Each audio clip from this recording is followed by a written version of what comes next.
రేవంత్ రెడ్డి గారి స్పీచ్లకి వార్తలకి చిట్చాట్లకు కూడా దూరంగా ఉండండి నా విజ్ఞప్తి. ఎట్లాగైతే మరి డ్రగ్స్ మనుషుల ప్రాణాలు హరిస్తాయో అట్లాగే కొన్ని నికృష్టపు మాటలు, నికృష్టపు డైలాగులు మరి మీ ప్రశాంతతకు, మీ ఆరోగ్యానికి కూడా, రాష్ట్ర ఆరోగ్యానికి కూడా హానికరం. పెద్దలు చెప్తారు, నక్క పీనుగునే పిక్కు తింటుంది, పంది బురదలోనే పొరలాడుతుంది, పెండ పురుగు గుడ్ల చావిట్లోనే తిరుగుతుంది. అట్లాగే గుంపు మేస్త్రి నోట్లోంచి కంపు తప్ప ఏమీ రాదు, నికృష్టపు మాటలు తప్ప ఏది రాదని మళ్ళొక్కసారి తేలిపోయింది. ఒకరోజు ఫోన్ ట్యాపింగ్ అంటాడు, మరొక రోజు ఫార్ములా ఈ అంటాడు, ఇంకో రోజు డ్రగ్స్ అంటాడు, కాదంటే కాళేశ్వరం, లేదంటే కేసీఆర్. 20 నెలల్లో ఈ నికృష్టుడి బతుకు, ఈ రాష్ట్ర ముఖ్యమంత్రిగా ఉన్న నికృష్టుడి బతుకు కేసీఆర్ జపం చేయడం, డైవర్షన్ టాక్టిక్స్ తప్ప, హెడ్లైన్ మేనేజ్మెంటు, డెడ్లైన్ మేనేజ్మెంట్ తప్ప చేసింది ఏంది? ఇప్పటి వరకు ఈ రాష్ట్రంలో ఏ వర్గానికి నువ్వు చేసింది ఏంది నేను అడుగుతా ఉన్నా. అందుకే పెద్దలు చెప్తారు, పంది ఎంత బలిసినా నంది కాదు. నువ్వు ముఖ్యమంత్రి కావచ్చు, ఇంకో 3 ఏళ్ళు ఉండొచ్చు, మురిపంగా డబ్బుల మూటలు దోచుకుంటూ ఉండొచ్చు, కానీ ఎన్నటికీ నీ బతుకు ఒక పెండ పురుగులోని పురుగు బతికే తప్ప నీది ఎన్నటికైనా కూడా కేసీఆర్ స్థాయి కానీ, ఆ ముఖ్యమంత్రి పదవికి ఉండే ఒక గౌరవాన్ని కానీ, గతంలో మహామహులు ఆ పదవిని అధిష్ఠించారు. ఓ విజయభాస్కర్ రెడ్డి గారు, ఓ ఎన్టీ రామారావు గారు, ఒక రాజశేఖర రెడ్డి గారు, ఓ చంద్రబాబు నాయుడు గారు, ఓ కేసీఆర్ గారు. వాళ్ళు ఆ పదవికి ఎక్కిన తర్వాత ఎంత హుందాగా వ్యవహారం చేశారు. ఒక రోషయ్య గారు ఎంత హుందాగా వ్యవహరించారు. మీరెంత నికృష్టంగా వ్యవహరిస్తున్నారు. ఇది రాష్ట్రమే కాదు, దేశం మొత్తం గమనిస్తూ ఉంది. 2 ఏళ్ళైంది మీరు తెలంగాణ రాష్ట్రానికి ముఖ్యమంత్రి. మీ వల్ల వీసమెత్తు లాభం పొందిన ఒక మనిషి కానీ, ఒక వర్గం కానీ చూపెడతావా? ఒకటి మాత్రం ఒప్పుకోవాలి, రేవంత్ రెడ్డి గారి వల్ల బాగా లాభపడింది ఎవరయ్యా అంటే చిల్లర గాసిప్ వెబ్సైట్లు, యూట్యూబ్ ఛానళ్ళు, వాటికి పెట్టే దిక్కుమాలిన తంబునేళ్ళు నడుపుకునే కొంతమందికి మాత్రం రేవంత్ రెడ్డి వల్ల కడుపు నిండా మరి బ్రహ్మాండంగా ఆదాయం వస్తున్నమాట మాత్రం వాస్తవం. 3rd రేట్ యూట్యూబ్ ఛానళ్ళకి, మీడియా ముసుగులో దరిద్రాన్ని వండే దగుల్బాజీలకు ఆదాయం పెరగొచ్చు, కానీ రాష్ట్ర ప్రజలకు మాత్రం దమ్మిడి ఆదాయం కూడా, దమ్మిడి లాభం కూడా నీ వల్ల లేదు అనేది వాస్తవం. రోత వార్తలు, రోత డైలాగులతో ఇవాళ ఇష్టం వచ్చినట్టు మాట్లాడి చిట్చాట్ల పేరిట నువ్వు చీటింగ్ ఏదైతే చేస్తున్నావో ఈ రాష్ట్ర ప్రజల్ని జనం చీకొట్టే పరిస్థితి తెచ్చుకుంటా ఉన్నావు. టన్నుల కొద్ది కేసులు పెట్టాడు 20 నెలల్లో, టన్నుల కొద్ది కేసులు. గుండు పిన్నంత ఆధారం అన్న దొరికిందా? ఉంటే కదా దొరికేదానికి, తప్పు చేస్తే కదా భయపడేదానికి. అందుకే నేను అనేది, చేతిలో పవర్ ఉంది నీకు, నువ్వే హోంమంత్రి, నువ్వే ముఖ్యమంత్రి, నీ కిందే మొత్తం 1000 మంది పోలీసులు ఉన్నారు, మంది మార్బలం వ్యవస్థ అంతా నీకే ఉంది. ఏం తప్పు చూపెట్టినావు? 20 నెలల్లో ఏం పీకినావు? ఎంతసేపు లీకులు. అప్పట్లో ఏదో సినిమాలో ఆయన గ్రీకు వీరుడు అనేవాళ్ళు, ఈయన లీకు వీరుడు.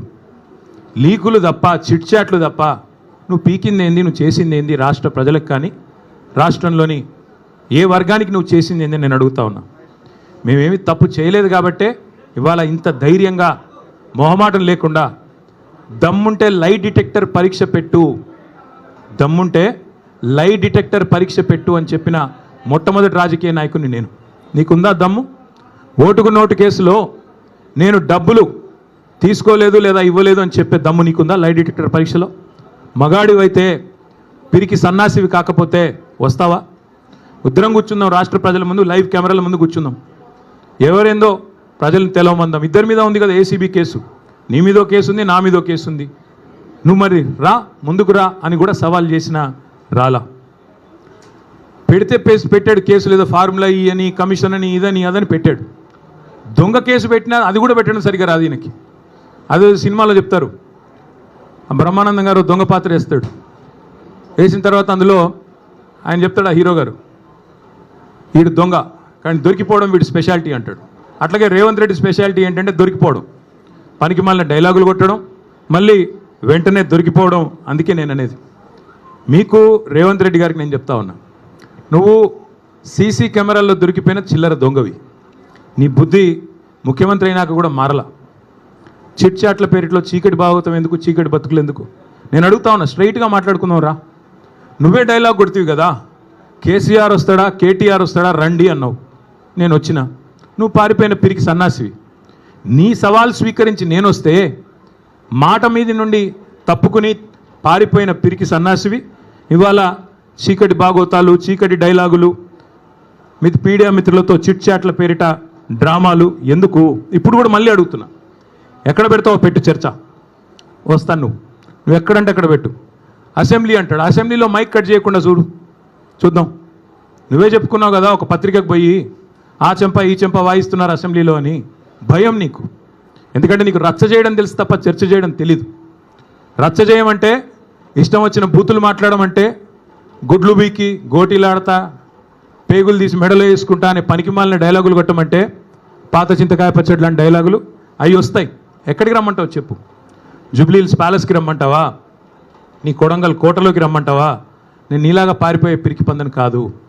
నువ్వు ఏ చర్చకు ఏ విషయంలో ఎప్పుడన్నా సరే రెడీగా ఉన్నాం. ఎందుకంటే మేము పోరాటాల పార్టీగా పోరాటాల నుంచి వచ్చిన వాళ్ళం తప్ప నీలాగా బ్యాగులు మోసి సద్దులు మోసి వచ్చిన వాళ్ళం కాదు. మరొకసారి చెప్తున్నా, ఇదివరకు చెప్పా మళ్ళొకసారి చెప్తున్నా, ఇదివరకు ఒక ఆయన ఇట్లాగే బీజేపీ ఆయన పనికిమాలిన మాటలు మాట్లాడితే ఈ టెస్ట్ పెట్టుకుంటావు ఆ టెస్ట్ పెట్టుకుంటావు అంటే, ఏం టెస్ట్ పెడతావో పెట్టుకోరా, బొచ్చిమంటే బొచ్చిస్తా, ఏదిమంటే అది ఇస్తా అని చెప్పాను. ఏ టెస్ట్ పెట్టినా దానికి నేను రెడీ. మరి నేను అడుగుతా ఉన్నా రేవంత్ రెడ్డిని, ఆయన కుటుంబ సభ్యులకు కూడా అడుగుతా ఉన్నా, నేను ఆయన కుటుంబ సభ్యులకి విజ్ఞప్తి చేస్తూ ఉన్నా, రేవంత్ రెడ్డి గారి కుటుంబ సభ్యులకి, కాన్వాయ్లో తిరగడం, సెటిల్మెంట్లు చేయడం, బెదిరించి చందాలు గుంజుకోవడం ఇది ఒకటే కాదు. ముఖ్యమంత్రి గారి కుటుంబం మీరు, మీవాడు ఒక మానసిక రుగ్మతతో బాధపడతా ఉన్నాడు. ఎప్పుడు బట్టలు చింపుకొని రోడ్ల మీద పిచ్చోడ్లాగా పరిగెడతారని మేము కూడా కంగారు పడతా ఉన్నాం. చూపెట్టండి డాక్టర్లకి, వాటాల సంగతి తర్వాత చూసుకోవచ్చు. ముందు పిచ్చోడైపోయి బట్టలు చింపుకొని రోడ్ల మీద పరిగెత్తేలాగా ఉన్నాడు. మరి ఆ దరిద్రం రాష్ట్ర ప్రజలు చూడకముందే దయచేసి ఒక మానసిక ఆసుపత్రికి తీసుకొని పోయి చూపెట్టాలని చెప్పి నేను కోరుతా ఉన్నా.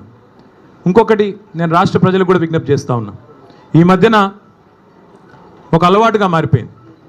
ఏ ఆధారము లేకపోయినా, ఏ అధికారిక ప్రెస్ మీట్ లేకపోయినా, అధికారిక స్టేట్మెంట్ లేకపోయినా, ఇదిగో పులి అంటే అదిగో తోక, ఇదిగో ట్యాపింగ్, ఈ హీరోయిన్ ఆ హీరోయిన్, ఈయన డ్రగ్గులు వాడాడు ఆయన డ్రగ్గులు వాడాడు, ఒక్కడంటే ఒక్కడు ఈ రాష్ట్ర ప్రభుత్వంలో కానీ ఈ రాష్ట్ర అధికార యంత్రాంగంలో కానీ అధికారికంగా ఏమైనా చెప్పారా? ఏంది గాసిప్సు, ఏంది నాన్సెన్సు? ఎవరన్నా మీకు వచ్చి ఫలానా వాడు తప్పు చేశాడని చెప్పారా ఇప్పటికీ?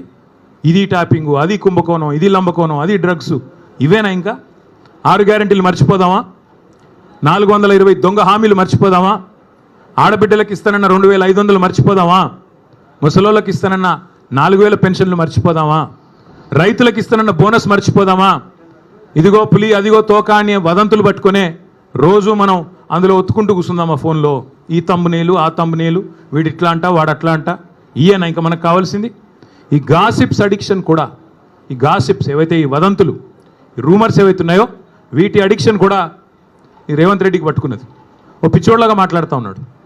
ఆ జూబ్లీహిల్స్ అనే ప్రాంతం ఉంటుంది హైదరాబాద్లో, అక్కడ కిట్టి పార్టీలు జరుగుతూ ఉంటాయి. మధ్యాహ్నం కొంతమంది బాగా డబ్బున్నోళ్ళు కిట్టి పార్టీలు చేసుకొని వీళ్ళ గురించి వాళ్ళ చెవులు కొరుక్కోవడం, వాళ్ళ గురించి వీళ్ళ చెవులు కొరుక్కోవడం, అది జరిగేది. ఈయన కూడా అట్లాంటి కిట్టి పార్టీ ఆంటీ ఈయన రేవంత్ రెడ్డి గారు. ఎక్కడో ఎవడో చెప్పింది విని అదే నిజం అనుకుని భ్రమించి దాన్ని మళ్ళీ 10 మందిని పోగేసుకొని మీడియాని పోగేసుకొని చిట్ చాట్ల పేరిట చిల్లర మాటలు మాట్లాడే నికృష్టుడు రేవంత్ రెడ్డి. నేను అందుకే అంటా ఉన్నా, నువ్వేదో వాగావు కదా నేను డ్రగ్స్ బిగ్స్ అని. దమ్ముంటే మగాడివైతే బయటికి వచ్చి పత్రికల్లో మాట్లాడు, నువ్వే ముఖ్యమంత్రి నువ్వే హోంమంత్రి, ఏం ఆధారం ఉందో పెట్టు. అంతేగాని ఒక దొంగలాగా నీకు అలవాటైన పని చీకట్లో కూర్చొని 10 మందితో ఒకటి చెవులో కూడా కొరుక్కొని పనికిమాలిన మాటలు మాట్లాడుతూ టైంపాస్ చేయకు. ఇంకొక మాట కూడా అడుగుతా ఉన్నా నేను, ఈ శవాల మీద పేలాలు ఏరుకోవడం ఏందే నాకు అర్థం కాదు. ఎవరో చనిపోతే దుబాయ్లో దాన్ని నాకంట కట్టడం ఏంది? నీ బొందా ఏమైనా జ్ఞానం ఉందా నీకు? అసలు ఏం మాట్లాడుతున్నావు? రాష్ట్ర ముఖ్యమంత్రివా లేకపోతే శవాల మీద పేలాలు ఏరుకునే దౌర్భాగ్యుడివా?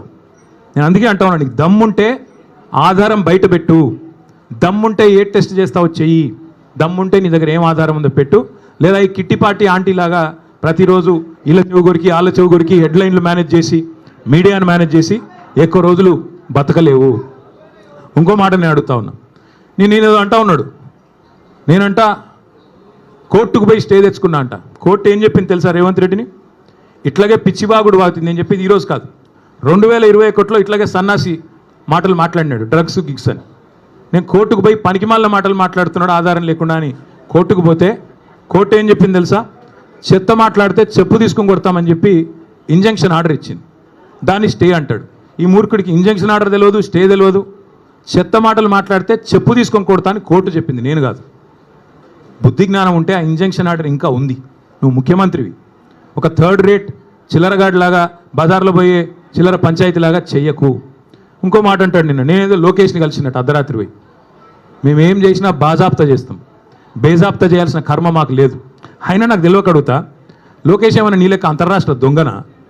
లోకేష్ ఏమైనా నీ లెక్క సంచులు మోసినోడా? లోకేష్ ఏమైనా నీ లెక్క చదువు రానోడా? కలిస్తే తప్పేంది? ఒకవేళ కలవలేదు, కలిస్తే తప్పేంది?